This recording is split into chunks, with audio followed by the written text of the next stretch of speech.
Bhuj કોકડી road પર જાળીઓમાં 1 માસની માસૂમ બાળકી મળી આવી। ભુજ શહેરની બહાર કોકડી રોડ પર માનવતાને શરમાવે એવી ઘટના સામે આવી છે। પ્રભુનગર નજીક આવેલી શિવ હોટલ પાછળની જાળીઓમાં 1 માસની માસૂમ બાળકીને કોઈ અજાણ્યા વ્યક્તિએ ફેંકી મૂકી હતી। હોટલના સંચાલકે રડવાના અવાજ સાંભળ્યા બાદ તરત જ તપાસ કરી। જાળીઓની નજીકથી તેણે બાળકી કપડામાં લપેટેલી હાલતમાં મળી આવી હતી।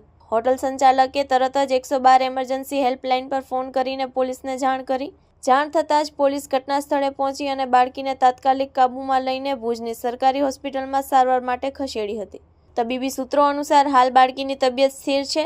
પોલીસે પ્રાથમિક તપાસ શરૂ કરી છે અને આસપાસના વિસ્તારોના સીસીટીવી ફૂટેજ મેળવવાની કાર્યવાહી હાથ ધરી છે, જેથી બાળકીને જાળીઓમાં મૂકનારની ઓળખ કરી શકાય। પોલીસનું કહેવું છે કે આ બનાવને અત્યંત ગંભીર માનવામાં આવે છે અને જરૂરી કાનૂની કાર્યવાહી કરવામાં આવશે।